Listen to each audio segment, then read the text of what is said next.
Well, it may be a new era for investors who can now easily speculate on whether Bitcoin's price will go up or down. Bitcoin futures contracts began trading on the CBOE, marking the first traditional trading platform serving the currency. Bob Pisani has more. After much anticipation, Bitcoin futures finally began trading, and not surprisingly, the price went up. Bitcoin futures on the CBOE exchange were trading north of $18,000, up about 20%. Now, volume was on the light side. Only about 4,000 contracts had traded by the end of the first full day of trading. That's a value of maybe $60–70 million.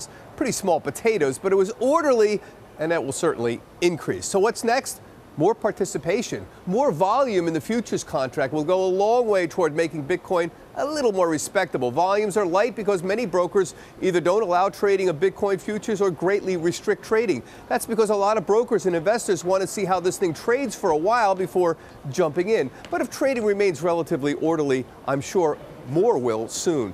Now, that's good news. More participation will likely tamp down some of this volatility and will also introduce an element we haven't seen yet: short sellers. There's a lot of people who think Bitcoin is either an outright fraud or wildly overvalued, but it's been hard for them to bet against it. But these Bitcoin futures are priced and settled in dollars, so it's relatively easy to short. You don't really need Bitcoin, you just need cash. With prices rising fast, shorts will be cautious, but I anticipate they will appear in the near future. Also helping, the CME will also begin trading futures next week, NASDAQ early next year.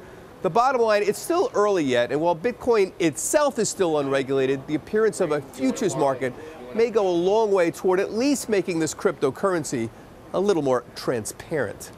For Nightly Business Report, I'm Bob Pisani at the New York Stock Exchange.